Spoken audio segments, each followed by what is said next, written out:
dans le Christ notre Seigneur, je vous salue, la paix du Christ. Je viens encore une fois devant vous pour vous parler des merveilles que le Seigneur a accomplies et qu'il accomplit toujours dans ma vie, et pour vous inviter à vous joindre à moi pour le louer. Le louer, même si vous avez des croix, des poids qui vous pèsent, n'oubliez pas qu'il a été cloué sur une croix pour nous. Il a été cloué pour nous sauver. Pour sauver la faute que nos premiers parents, Adam et Ève, ont eu la faiblesse de commettre. En fait, ce que nous subissons de mal, ce n'est que les conséquences de ce péché, de cette faute si grave qui a tout endommagé. Mais rappelez-vous avec espérance aussi que notre Seigneur Sauveur Jésus n'est venu que pour ça. C'est la seule chose qui lui a fait quitter le ciel. Et s'il avait voulu, il aurait dû laisser. Il aurait laissé. Il l'a fait seulement à cause de sa bonté, sa miséricorde. C'est pas si facile d'abandonner le palais royal et tout ce qui est, lorsque tu es roi ou bien tu es fils de roi, d'abandonner ton palais et tout ce qui est fait, le bonheur d'un royaume, pour vraiment te mettre à la condition d'un esclave, ou bien pire que ça. Parce que je suis convaincue qu'on a une condition vraiment plus basse que celui d'un esclave de Dieu. Alors, il nous a aimés. C'est pour ça qu'on clame dans les Écritures l'amour de Dieu, dont Dieu le Père nous a créés par son Fils.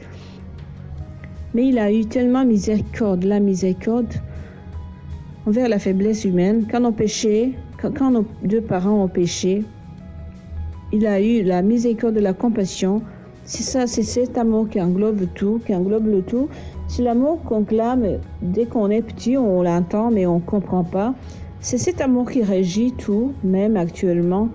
C'est un amour plein de compassion, de pardon, de pitié, un amour qui ne change pas, parce que Dieu ne change pas. Je vous assure qu'il n'est pas soumis au changement comme à notre nature humaine. Il ne change pas, il est constant, il est toujours lui-même, il ne se lasse pas. C'est ce qui est bon, c'est ce qui me donne la joie. Voilà. Donc, je suis venue pour vous témoigner, mais aussi vous inviter à m'aider, vous unir à moi spirituellement pour remercier le Seigneur. La chose pour laquelle je vais remercier aujourd'hui concerne son pardon. Son pardon qu'il me donne et qu'il nous donne tout le temps lorsqu'on reconnaît nos fautes, mais aussi le pardon lorsqu'on commet des péchés qui nous enlèvent la grâce divine.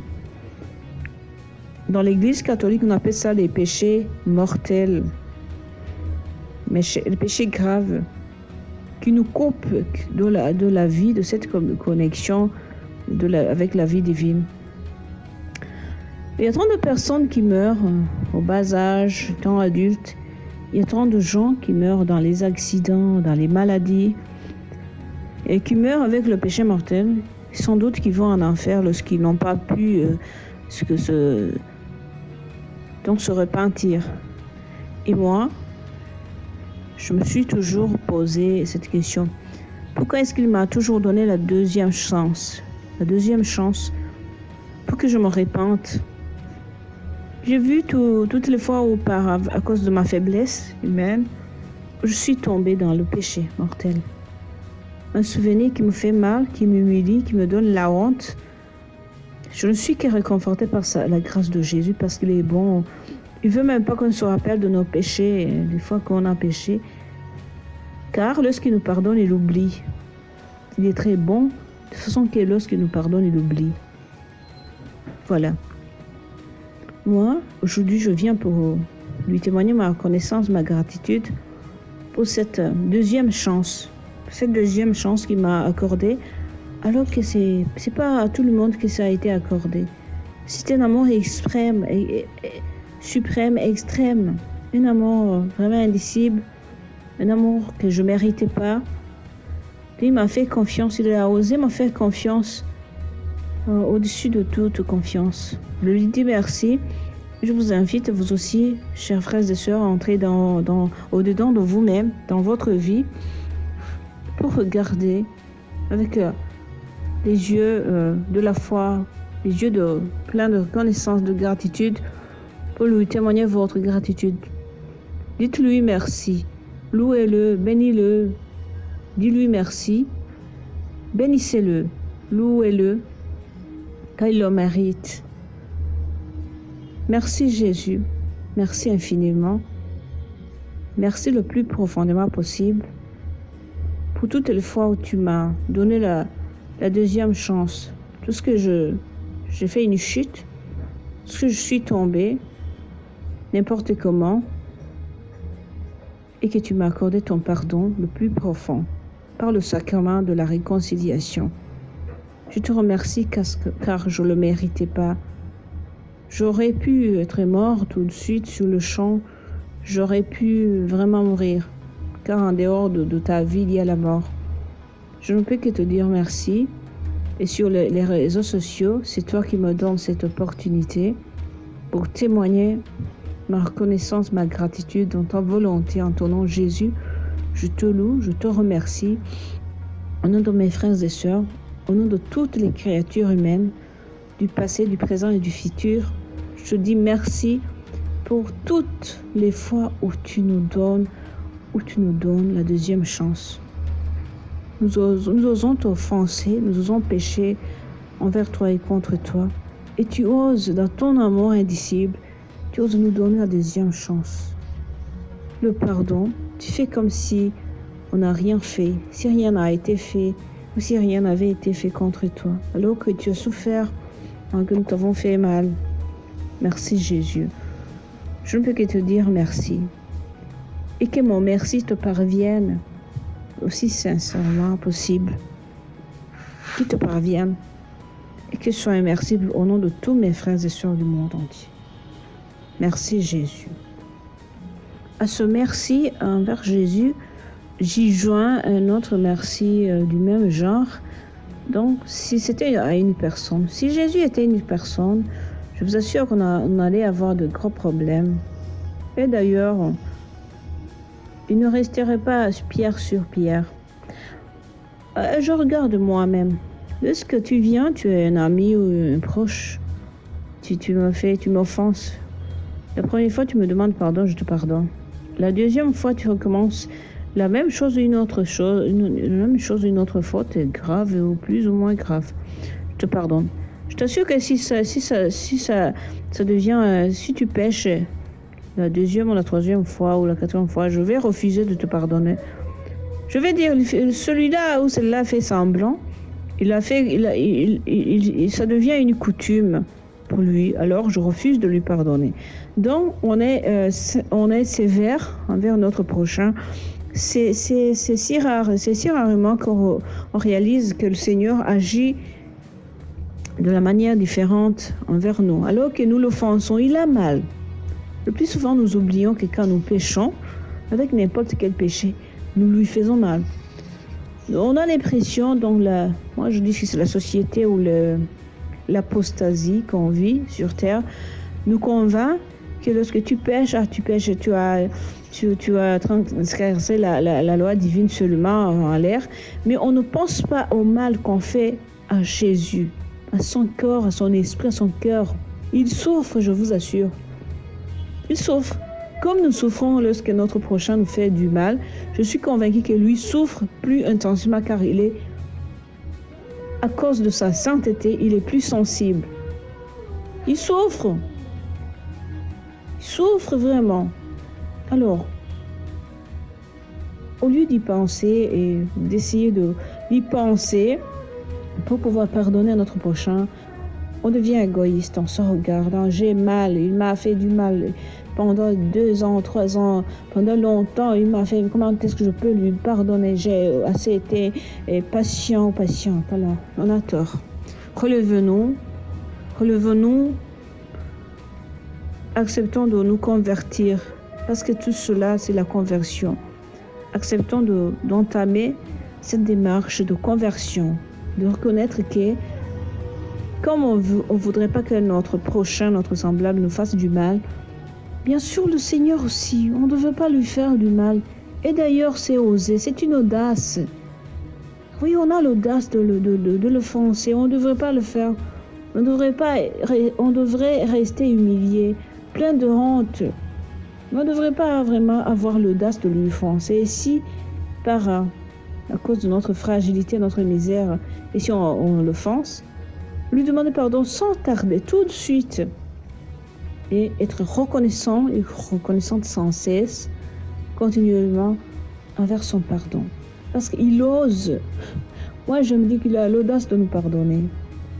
Tout ce qu'il nous fait, c'était un amour. Lorsque j'étais enfant, j'aimais une chanson que ma mère aimait m'enseigner. Elle aimait chanter. Donc, les chansons qui s'appelaient Victoire, c'était les chansons qui avaient été en rapport avec la croix de Jésus. Dans plusieurs de ces chants religieux, on y parlait d'un amour fou. L'amour de Dieu est folie, aux croix de Jésus-Christ, aux croix dressées sur le monde, aux croix de Jésus-Christ.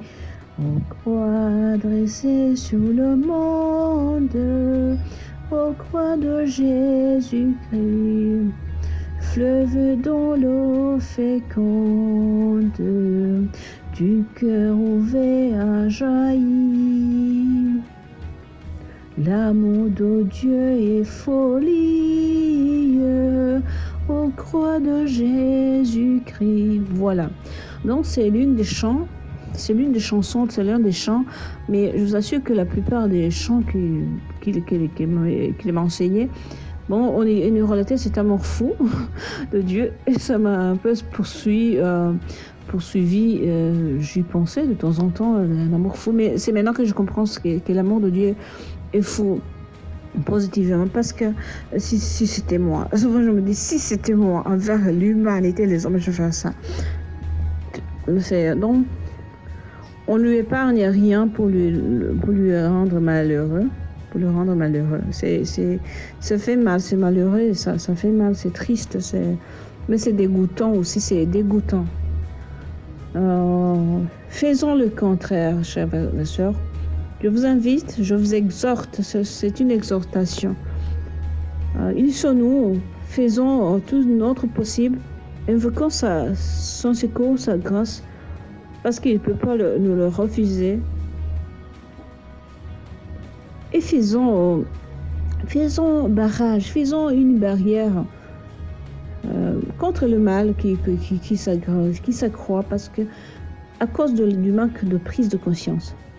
Acceptons cette prise de conscience et changeons nos conduites. C'est d'abord ce dont la parole de Dieu nous parle. Moi, je dis, c'est même dans l'Ancien Testament, mais surtout dans le Nouveau Testament, avec la venue du Christ, dans les évangiles, dans l'acte des apôtres, et surtout dans les épîtres. Si on essaie de résumer le message évangélique, ce qu'on appelle la bonne nouvelle, on va voir que c'est une appel, ce n'est qu'une exhortation continuelle qui prend plusieurs formes selon les gens à qui on s'adresse, mais c'est une exhortation à ce combat, à cette prise de conscience de ce combat que toute personne, toute âme devrait faire ici sur terre, n'importe quand, n'importe comment, mais le plus profondément et sincèrement possible, pour nous convertir, la conversion. Voilà. C'est ce dont je voulais vous parler. Et merci à Dieu Merci à vous qui me suivez, qui me faites ce privilège de me suivre. Que le Seigneur vous bénisse et vous garde, qu'il vous donne toutes ces bénédictions dans le Christ, au nom de Jésus. Soyez bénis.